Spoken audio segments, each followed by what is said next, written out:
আল্লাহ শুকরিয়া যে আমরা আমাদের প্রিয় শায়েখ আস-সুন্নাহ ফাউন্ডেশনের চেয়ারম্যান শায়েখ আহমদুল্লাহ হাফিজাহুল্লাহ ওয়া রাআহকে পেয়েছি। উনি কথা বলার পরে আর কিছু বলার অবকাশ থাকে না, সুযোগ থাকে না। এত সুন্দর করে বলেন, ঠিক কিনা বলেন? আমরা আল্লাহর কাছে দোয়া করি, প্রার্থনা করি শায়েখের আলোচনা থেকে যেন আমরা উপকৃত হতে পারি। শায়েখ যে দিক নির্দেশনামূলক বক্তব্য আমাদের সামনে উপস্থাপন করলেন, আমরা যেন সেগুলোর উপর আমল করতে পারি। আমরা যদি চাই প্রত্যেকটা মানুষ দ্বীনের দায়ী হতে পারি। নবী করিম সাল্লাল্লাহু আলাইহি সাল্লামের সাহাবীদের মধ্যে একেবারে সাধারণ থেকে সাধারণ সাহাবীও আল্লাহর দ্বীনকে প্রচার করবার জন্য বেরিয়ে গেছেন। তাদের মাধ্যমে শত শত মানুষ মুসলমান হয়েছেন। আজ যে আপনি মুসলিম, আজ যে নিজে আপনি গর্ব করেন যে ইসলামের পরিচয় পরিচিত করান, মনে রাখবেন সাহাবীরা পৃথিবীর বিভিন্ন দেশে দেশে যদি ইসলাম প্রচারের উদ্দেশ্যে না বের হতেন, তাহলে আপনার আমার বাপদাদারা, আমাদের পূর্বপুরুষরা তারা মুসলমান হতে পারতেন না। আমরাও কিন্তু মুসলমান এই পরিচয় গর্বের সাথে দিতে পারতাম না। অতএব আমাদের আগামীর পৃথিবী যদি মুসলমানের পৃথিবী হয়, আগামীর পৃথিবী যদি ইসলামের পৃথিবী হোক, সেটা আমরা চাই, তাহলে আমাদের উদ্দেশ্য হতে হবে আদ-দাওয়াতু ইলাল্লাহ, বা আল্লাহর পথে মানুষকে আহ্বান করা। আল্লাহর পথে আহ্বানকারী হব তো ইনশাআল্লাহ। মনে রাখবেন, আপনি একা ইবাদত বন্দেগী করে খুব অল্প পরিমাণ সওয়াব কামাতে পারবেন, কিন্তু আপনি যদি দাওয়াত দিয়ে মানুষকে ইসলামের পথে আনতে পারেন, যত মানুষ আপনার মাধ্যমে আসবে কিয়ামত পর্যন্ত, এই সব মানুষগুলো যত নেক আমল করবে, আল্লাহ রাব্বুল আলামিন আপনার আমল নামাতে সেই পরিমাণ সওয়াব দাখিল করাবেন, প্রবেশ করাবেন। এজন্য ভাইরা আমার, ইসলামের দাওয়াতের এই কাজ আমাদের প্রত্যেকের মিশন হতে হবে, ভিশন হতে হবে। আল্লাহ আমাদের সবাইকে সে তৌফিক দান করুন। দ্বিতীয়ত যে বিষয়টি বলবো তা হলো, আপনারা এদেশে এসেছেন ইসলাম প্রচারের স্বার্থে, কাজের স্বার্থে তো আপনারা এদেশের ভাষা শিখেনি, কিন্তু ইসলাম প্রচারের উদ্দেশ্যে আপনারা এদেশের ভাষাকে খুব ভালো করে রপ্ত করবেন। বিশেষ করে উলামা ইকরাম এখানে আছেন, আমি তাদেরকে বিশেষভাবে বলতে চাই, আর আমার সম্মানিত শ্রোতা ভাইদেরকে বলতে চাই, বোনদেরকে বলতে চাই, আপনারা সবাই এই দেশের ভাষা সবচেয়ে গুরুত্ব দিয়ে আপনারা শিখে ফেলবেন। উদ্দেশ্য হবে কি, আমি ভাষা শিখলে আমার চাকরিটা একটু ভালোভাবে হয়তো আমি করতে পারবো, আমার হয়তো অবস্থানটা মজবুত হবে, আমি হয়তো ব্যবসাটা আরো সুন্দরভাবে করতে পারবো। উদ্দেশ্য হয়তো পার্থিব হতে পারে, কিন্তু এই ক্ষেত্রে আপনার উদ্দেশ্যকে ঠিক করে নেন। আমি ভাষা শিখবো কেন? এই কোরিয়ান ভাষা দিয়ে আমি কোরিয়ান ভাইদেরকে, যারা আমাদেরকে তাদের দেশে বসবাস করার সুযোগ দিয়েছে, যারা তাদের দেশে আমাদেরকে ওয়েলকাম থেকে একা যেতে চায় না, তাদেরকে নিয়ে যেতে চাই। আল্লাহ রাব্বুল আলামিন আমাদের সবাইকে, আমাদের কোরিয়ান ভাইদেরকে নিয়ে জান্নাতে যাওয়ার তৌফিক দান করুন। আমরা তাদেরকে অনন্ত অসীমকালের সুখের ঠিকানা দেখতে চাই কি চাই না?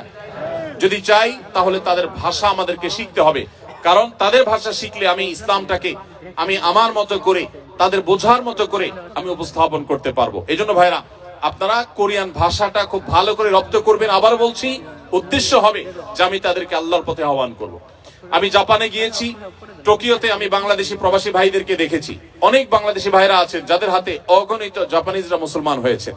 মনে রাখবেন, তাদের বেশিরভাগ মানুষ কোনো ধর্ম বিশ্বাস না করলেও সেই মানুষগুলোর মধ্যে হক এবং ভালোকে অনুসন্ধান করার এক মানসিকতা আছে। কারণ নবী সাল্লাল্লাহু আলাইহি ওয়াসাল্লাম বলেছেন, কুল্লু মাউলুদিন ইউলাদু আলাল ফিতরা, প্রত্যেকটি শিশু, প্রত্যেকটা মানুষ জন্মগ্রহণ করে প্রকৃতিগতভাবে মুসলমান হয়ে, তার ভিতরে ইসলামের প্রতি টান থাকে, ঈমান থাকে, এটা নিয়ে সে দুনিয়াতে আসে। অতএব তাদের মধ্যে সত্যের অনুসন্ধান আছে, আমরা সেটাকে যথাযথভাবে উপস্থাপন করতে না পারা, এটা আমাদের দুর্বলতা, এটা আমাদের ব্যর্থতা। আপনারা জানেন, এদেশের গলিতে গলিতে গির্জা দেখা যায়। আমি আগামী 20, 25, 30, 50 বছর পর এদেশের গলিতে গলিতে যেভাবে গির্জা দেখা যাচ্ছে, তার চাইতে বেশি পরিমাণে মসজিদের মিনার দেখার স্বপ্ন দেখছি। আল্লাহ কবুল করুন, বলুন আমিন। আপনারা কি চান এদেশের গলিতে গলিতে এভাবে মসজিদের মিনার হোক? আপনারা কি চান সেটা? যদি চান, আপনাদের প্রত্যেককে দায়ী হইতে হবে, ইসলাম প্রচারক হতে হবে। আপনারা যদি দায়ী হতে রাজি থাকেন, আমি প্রতিশ্রুতি দিচ্ছি, ইমাম সাহেবগণ, ওলামা ইকরাম আছেন, তারা যদি বলেন যে আমাদের প্রবাসী ভাইদের মধ্যে বিশেষায়িত প্রোগ্রাম করে কেউ যদি দায়ী আল্লাহ হতে চান, ইসলাম প্রচারে কাজ করতে চান, তাহলে আমরা তাদেরকে বিশেষভাবে প্রশিক্ষণ দেওয়া, তাদেরকে সময় দেওয়া, তাদের জন্য আলাদা প্রোগ্রামের অ্যারেঞ্জ করার জন্য আমি ইনশাআল্লাহ সময় দিতে প্রস্তুত আছি। ভাইরা আমার, ডক্টর জাকির নায়েক কি কোনো মাদ্রাসা পড়ালেখা করেছেন? তিনি যদি একজন জেনারেল শিক্ষিত মানুষ হয়ে, একজন চিকিৎসক পেশা, একজন চিকিৎসক হয়ে যদি আল্লাহর দ্বীনের পথে গোটা পৃথিবীর মানুষকে আহ্বান করতে পারেন, তাহলে আপনি আমি পারবো কি পারবো না? ইনশাআল্লাহ। আমাদের সবার জন্য সৎ সাহস লাগবে। আমরা এক একজন ইসলাম এবং মুসলমানদের পক্ষ থেকে দূত হয়ে এই দেশে শেষ দিন পর্যন্ত আমরা বসবাস করবো ইনশাআল্লাহ। তাহলে দ্বিতীয়ত যেটি বলেছি তা হলো এদেশের মানুষের ভাষা আপনাদেরকে শিখতে হবে। আপনারা জানেন এখানে অনেক খ্রিস্টান মিশনারি ভাইয়েরা বোনেরা তারা আপনাদেরকে কেমন আছেন বলে যখন প্রশ্ন করে তখন আপনাদের কাছে অনেক ভালো লাগা কাজ করে, কারণ আপনার ভাষা তারা জানে, তাই না? এর চাইতে বড় দুর্ভাগ্যজনক বিষয় কি হতে পারে? মুহাম্মদ সাল্লাল্লাহু আলাইহি সাল্লামের উম্মত আপনি, আল্লাহর পক্ষ থেকে একমাত্র দ্বীনের ধারক আপনি, অথচ আপনাকে দাওয়াত দেওয়া হচ্ছে খ্রিস্ট ধর্মের। আপনি আপনার দ্বীনকে সুন্দরভাবে সুচারুরূপে অত্যন্ত চমৎকার ভাবে এদেশে মানুষের সামনে উপস্থাপন আপনি করতে পারেন নাই। এর চাইতে লজ্জার, এর চাইতে দুঃখের আর কিছু হতে পারে না। প্রিয় কোরিয়ান প্রবাসী ভাইরা, কোরিয়া প্রবাসী ভাইরা, আমি আপনাদেরকে উদাত্ত আহ্বান করতে চাই, আপনারা সবাই যদি সজাগ হন, আপনারা যদি সচেতন হন, আপনারা যদি দায়িত্বশীল হন, আমার বিশ্বাস খুব বেশি দিন লাগবে না যে ইনশাআল্লাহ এদেশের মোড়ে মোড়ে রাস্তা রাস্তা ইনশাআল্লাহ আজানের ধ্বনি শোনা যাবে। আমরা সবাই চেষ্টা করবো তো ইনশাআল্লাহ। নাম্বার 3, মনে রাখবেন, ইসলামের পথে আহ্বান করবার জন্য আপনার মুখের বক্তব্য অথবা আপনার লেখনির চাইতে অনেক বেশি পাওয়ারফুল একটা মাধ্যম আপনার কাছে আছে। সেটা কি? সেটা হলো আপনার আমার নিজেদের আচার আচরণ, আমাদের কাজ কারবার। এই বিষয়গুলো অন্য ধর্মাবলম্বীদেরকে যেন ভাবতে বাধ্য করে যে মুসলমানদের দিন এতটাই সুশৃঙ্খল, এতটাই চমৎকার, এই দিন সম্পর্কে জানতে যেন তারা আগ্রহী হয়, তারা যেন কৌতূহলী হয়, তাদের মধ্যে যেন আগ্রহ জাগে, আগ্রহ জন্মায় যে ইসলামটা কি তারা যেন জানতে চেষ্টা করে। এই জন্য ভাইরা আমি আপনাদেরকে বলতে চাই, গত বছরও আপনাদেরকে বলেছি, আপনারা এক একজন এখানে যারা আছেন আপনারা প্রত্যেকে 2টি করে ডিপার্টমেন্টে আপনারা রিপ্রেজেন্ট করছেন। এক, আপনারা সবাই বাংলাদেশ রাষ্ট্রকে আপনারা রিপ্রেজেন্ট করছেন, আপনারা সবাই বাংলাদেশের আনঅফিসিয়াল দূত। অফিসিয়াল রাষ্ট্রদূত একজন থাকলেও আপনারা প্রত্যেকে বাংলাদেশকে এখানে রিপ্রেজেন্ট করছেন, অতএব আপনারা সবাই বাংলাদেশের দূত। বাংলাদেশকে তারা দেখে না, তারা আপনাকে দেখে, আপনাকে দেখে তারা বাংলাদেশকে মূল্যায়ন করবে। ঠিক একইভাবে গোটা বিশ্বের মুসলমানদের দূত হিসেবে আপনারা ভূমিকা রাখছেন। গোটা বিশ্বের মুসলমানদেরকে তারা দেখে না, তারা আপনাকে দেখে। আপনার আচার আচরণ, আপনার কাজ কারবার, আপনার নিয়ম শৃঙ্খলার প্রতি শ্রদ্ধাবোধ, এদেশের যে আইন রয়েছে, এদেশের যে নিয়ম রয়েছে, এদেশের যে শৃঙ্খলা রয়েছে, সেটাকে যদি আপনি সর্বাপেক্ষা শ্রদ্ধা করেন, মেনে চলেন, আপনার যদি সুন্দর লেনদেন থাকে, আপনার কাজ কারবার থাকে, আপনার আচরণের মধ্যে মাধুর্য থাকে, আপনার পরোপকার করার মানসিকতা থাকে, তাহলে মনে রাখবেন তারা আপনাকে দেখে ইসলামকে জানার ব্যাপারে আগ্রহী হয়ে উঠবে এবং দিন শেষে মানুষ ইসলামের পথে আসবে ইনশাআল্লাহ। মনে রাখবেন, আমাদের প্রিয় নবী সাল্লাল্লাহু আলাইহি সাল্লামের বক্তব্য শুনে যত মানুষ মুসলমান হয়েছে, তার চাইতে বেশি তার মহানুভবতায়, তার সিরাত, তার জীবন দর্শনে আকৃষ্ট হয়ে মানুষ ইসলামে এসেছেন। আজও সময় এসেছে ইসলামকে আমাদের আচার আচরণ, আমাদের ভালো কাজ কাম দিয়ে, আমাদের উন্নত চিন্তাধারা দিয়ে, আমাদের বিভিন্ন কার্যক্রমের মাধ্যমে ইসলামকে রিপ্রেজেন্ট করার আমরা সবাই সেই চেষ্টা করবো তো ইনশাআল্লাহ।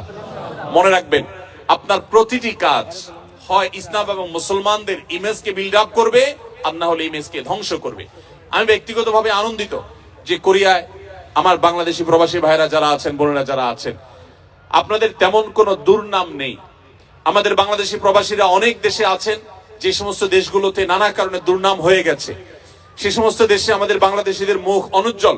আলহামদুলিল্লাহ, আমার স্বদেশী ভাইরা যারা এই দেশে বসবাস করছেন, কোরিয়া প্রবাসী ভাইদেরকে আমি স্পেশাল ভাবে ধন্যবাদ জানাচ্ছি, আপনাদের প্রতি কৃতজ্ঞতা জানাচ্ছি যে আপনাদের তেমন কোনো দুর্নাম নেই। এর জন্য অবশ্য নেতৃবৃন্দ যারা আছেন, বিভিন্ন সোসাইটিকে যারা নেতৃত্ব দিচ্ছেন, নিশ্চয়ই তাদের অবদান আছে, নিশ্চয়ই উলামা ইকরাম ইমাম সাহেবদের অবদান আছে, নিশ্চয়ই আপনাদের সবার সদিচ্ছা আছে। আল্লাহ তাআলা আপনাদের সবাইকে আপনাদের এই সুনামকে ধরে রাখার, বরং এটাকে আরো সামনে নিয়ে যাওয়ার তৌফিক দান করুন। আমিন। ভাইরা আমার, তাহলে আমার তৃতীয় পয়েন্টটি হলো যে আপনার সুন্দর আচরণ, আপনার কথাবার্তা, আপনার আইন শৃঙ্খলাকে মেনে চলার মানসিকতা, আপনার সার্বিক আচার আচরণ দ্বারাই আপনি ইসলামের পথে মানুষকে আহ্বান করবেন। আপনার কর্মকাণ্ডই দাওয়াত দিবে ইসলামের পথে মানুষকে। চেষ্টা করবো তো সবাই ইনশাআল্লাহ। নাম্বার 4, আপনি প্রবাসে থেকে যদি আল্লাহর দ্বীনকে রিপ্রেজেন্ট করতে চান আর নিজের ঈমান আমলকে হেফাজত করতে চান, মনে রাখবেন আপনি কিছু পয়সা কামাই করতে এসে যদি আপনি বেঈমান হয়ে চলে যান, অথবা আপনি ঈমানদার আছেন, আপনার ছেলে মেয়ে তারা বেঈমান হয়ে যদি চলে যায়, পরের জেনারেশনটা যদি ধ্বংস হয়ে যায়, তো এর চাইতে বড় দুর্ভাগ্যের বিষয় আর কিছু হতে পারে না। অতএব এই বিষয়টিকে মাথায় রেখে আমি আপনাদেরকে অনুরোধ করব যে আপনারা সবাই সবসময় চেষ্টা করবেন, সচেষ্ট থাকবেন যে আপনারা যেখানেই থাকেন না কেন আশেপাশে মসজিদগুলোর সাথে আপনারা ইনভলভ হয়ে থাকবেন। ইমাম সাহেবদের বিভিন্ন যে প্রোগ্রামগুলো থাকে, কোরআন শিক্ষার আসর থাকে, তাফসিরের আসর থাকে, বিভিন্ন দিনী প্রোগ্রামগুলো থাকে, যে কোনো দিনী প্রোগ্রামের সাথে আপনারা এঙ্গেজ হয়ে থাকবেন, মসজিদগুলোর সাথে সম্পৃক্ত হয়ে থাকবেন, নামাজি মানুষদের সাথে থাকবেন। কারণ ভালো সঙ্গ যদি মানুষ অবলম্বন করে তখন যে কোনো বিপদ আপদ থেকে, ঈমান হরণকারী বিষয় থেকে আল্লাহ রাব্বুল আলামিন মানুষকে হেফাজত করেন। এই জন্য নেক সঙ্গ বা সৎসঙ্গ এটা আমাদের ঈমানকে এই প্রতিকূল পরিবেশে টিকিয়ে রাখার জন্য সবচেয়ে সহায়ক ভূমিকা রাখবে। এই জন্য আমি আশা করব আপনারা সবাই সে বিষয়টি রাখবেন। আমাদের বোনরা যারা আছেন আপনাদেরকে আমি বিশেষভাবে বলতে চাই, আপনারা নিজেদের মধ্যে বলয় গড়ে তোলেন, সোসাইটি এবং সার্কেল গড়ে তোলেন। 10-20 জন বোন যাদের মধ্যে আল্লাহর ভয় আছে, যারা হালাল হারাম মেনটেন করেন, যারা দুনিয়ার সমস্ত লোভের বিপরীতে ঈমানকে প্রায়োরিটি দেন, প্রাধান্য দেন, সেই মানুষগুলোকে সাথে নিয়ে আপনারা ছোট ছোট সার্কেল করে করে আপনারা নিয়মিত বৈঠক করেন, নিজেদের মধ্যে বোঝাপড়া করেন, কোরআন হাদিসের তালিম করেন, আলোচনা পর্যালোচনা করেন। আপনাদের শিশুদেরকে ঈমানের উপরে টিকায় রাখবার জন্য, তাদেরকে সেভ করবার জন্য প্রতিকূল পরিবেশে আপনার শিশুদের জন্য আলাদা সোসাইটি বিল্ড আপ করতে হবে, তাদের জন্য আলাদা পরিবেশ করতে হবে, মসজিদগুলো থেকে তাদের জন্য নানামুখী উদ্যোগ নিতে হবে। মনে রাখবেন, স্রোতের তালে গা ভাসানো এটার জন্য কোনো যোগ্যতার প্রয়োজন হয় না। স্রোতের বিপরীতে চলতে হলে যোগ্যতার প্রয়োজন হয়। আপনারা কি স্রোতের তালে গা ভাসিয়ে নিজেদের পরিচয়কে হারিয়ে ফেলতে চান, নাকি পরিচয় ধরে রাখতে চান? পরিচয় ধরে রাখতে চান। মনে রাখবেন, অনেক ভাইরা আছেন যারা নিজ দেশের মানুষের কৃষ্টি, কালচার, নিজের ঈমান আমল এগুলোকে হারিয়ে বসেছে। এর চেয়ে দুর্ভাগ্যজনক আর কিছুই হতে পারে না। সামান্য একটু টাকা পয়সার জন্য আপনি আপনার আইডেন্টিটিকে একেবারে পানির সাথে মিশিয়ে দিয়েছেন, ধুলোর সাথে মিশিয়ে দিয়েছেন। ভাইরা আমার, আমি আপনাদেরকে অনুরোধ করতে চাই, পৃথিবীর যে প্রান্তেই থাকুন না কেন, নিজের আইডেন্টিটি, নিজের আত্মপরিচয়কে কখনো কোনো অবস্থাতে আপনি ধুলোর সাথে মিশতে দিবেন না। আল্লাহর কাছে ফরিয়াদ করি, হে আল্লাহ, গোটা কোরিয়াবাসীকে আপনি জান্নাতবাসী হওয়ার মতো উপযুক্ততা নিয়ে দুনিয়া থেকে যাওয়ার তৌফিক নসিব করুন। কিন্তু সেজন্য আমাদের দায় এবং দায়বদ্ধতা, দায়িত্বশীলতা আছে না নাই? যদি থাকে, আমাদের প্রত্যেককে আজ এখান থেকে প্রতিশ্রুতি করতে হবে, আমরা সবাই ইনশাআল্লাহ এখান থেকে দায়ী হওয়ার সংকল্প নিয়ে, ইসলাম প্রচারক হওয়ার, আল্লাহর পথে আহ্বানকারী হওয়ার সংকল্প নিয়ে এখান থেকে যাব। ঠিক আছে তো ইনশাআল্লাহ? ভাইরা আমার, সেজন্য 4 নম্বর পয়েন্ট বলেছি যে আপনাকে যেটা করতে হবে, সৎসঙ্গ অবলম্বন করতে হবে। ভালো মানুষ যারা নামাজ কালাম পড়েন, হালাল হারাম মেনটেন করেন, ঈমান ব্যাপারে খুব সিরিয়াস, যে আমার টাকা পয়সা আসুক আর না আসুক ঈমান যেন চলে না যায়, এই মানুষগুলোর সাথে আপনি বন্ধুতা করবেন, তাদের সাথে উঠা বসা করবেন। যত বেশি তাদের ব্যাপারে আপনি সিরিয়াস হবেন, তত বেশি ইনশাআল্লাহ আপনার ঈমানকে এই প্রতিকূল পরিবেশে আপনি সেফ রাখতে পারবেন। আপনি জানেন, নবী করিম সাল্লাল্লাহু আলাইহি সাল্লাম বলেছেন, যে ব্যক্তি অন্য ধর্মাবলম্বীদের কাছে, ইহুদি মুশরিক বা নাসারা বা মুশরিকদের মধ্যে যারা বসবাস করে, ওই ব্যক্তির ঈমানের ব্যাপারে নবী সাল্লাল্লাহু আলাইহি সাল্লাম কোনো দায়িত্ব নেন না, তার ব্যাপারে নবী সাল্লাল্লাহু আলাইহি সাল্লাম কোনো দায়িত্ব নিতে চান না, এমন কথা তিনি বলেছেন। এটা এক ধরনের সতর্কবাণী যে প্রতিকূল পরিবেশে তুমি নিজের ঈমানকে রক্ষা করতে পারবা না। অনেকে সন্তান সন্ততি সহ এখানে বসবাস করেন, নিজের ঈমান সেভ করতে পারলেও পরের জেনারেশন ধরে রাখা কঠিন। আর থার্ড জেনারেশন ধরে রাখা শুধু কঠিন নয়, অলমোস্ট অসম্ভবের মতো।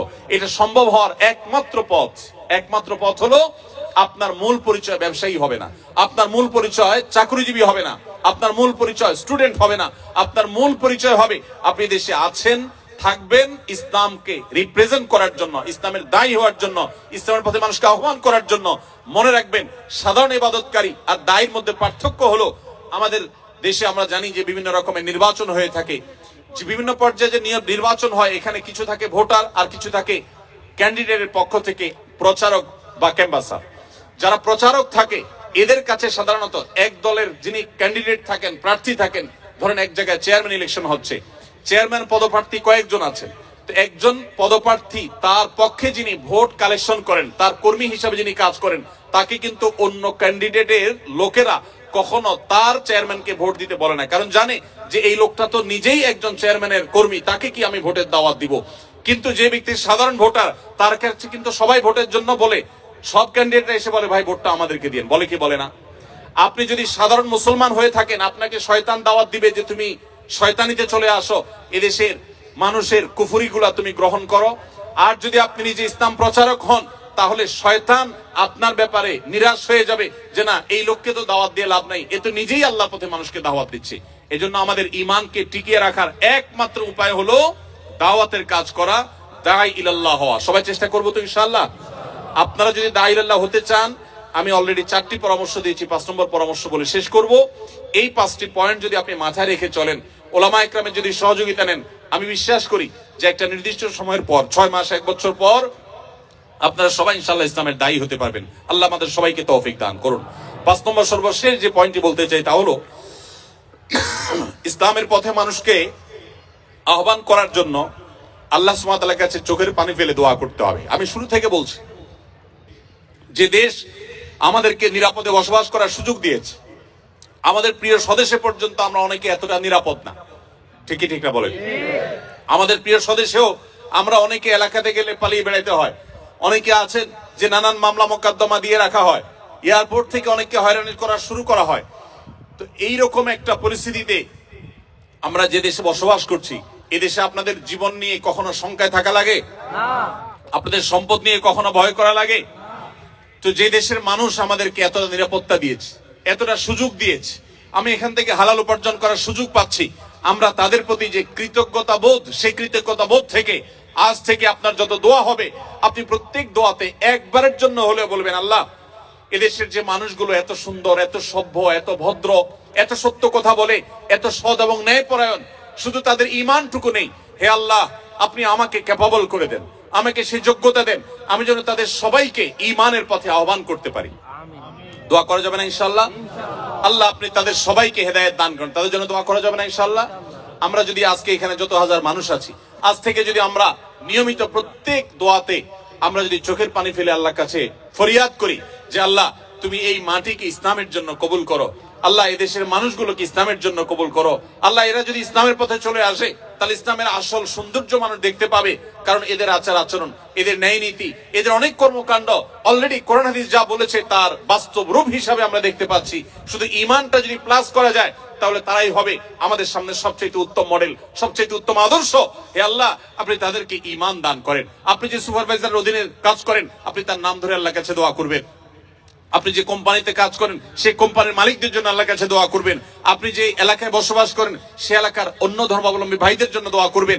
এভাবে যদি সবার জন্য আপনি দোয়া করেন, চোখের পানি ফেলেন, মনে রাখবেন নবী করিম সাল্লাল্লাহু আলাইহি সাল্লাম বদরের সময় আল্লাহর কাছে চোখের পানি ফেলে দোয়া করেছেন এবং বলেছেন, আল্লাহ যদি আপনি চান আজকের পরে আর আপনাকে ইবাদত কেউ করার থাকবে না, তো সেটা হতে পারে, আর যদি আপনি চান আপনার দিনকে টিকাবেন, সেটাও হতে পারে। আল্লাহর কাছে ফরিয়াদ করে তিনি হেদায়েতের সাফল্য, দ্বীন এবং ঈমানের সাফল্য তিনি কামনা করেছেন। আমি আপনাদেরকে উদাত্ত আহ্বান রাখতে চাই, আপনারা সবাই যার যার জায়গা থেকে আপনাদের দোয়াগুলোতে আমাদের এই কোরিয়ান ভাই বোনদের জন্য, এদেশে বসবাস করি অন্য ধর্মাবলম্বী ভাই বোনদের জন্য দোয়া করবেন। আল্লাহ যেন তাদের সবাইকে হেদায়েত গ্রহণ করার তৌফিক নসিব করেন। দোয়া করবো তো ইনশাআল্লাহ? তাহলে আমি আবারও এক নজরে 5টি কথা বলছি।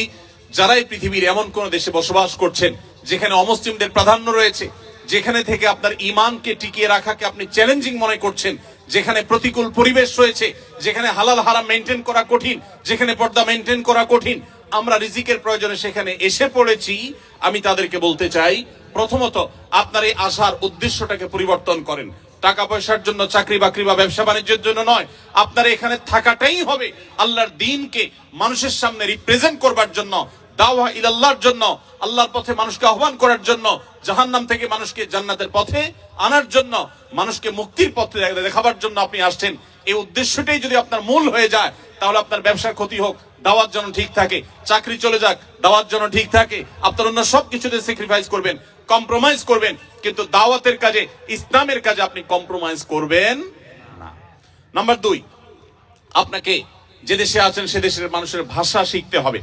তাদের ভাষা যদি আপনি রপ্ত করতে পারেন তাহলে তাদেরকে দাওয়াত দিতে পারবেন।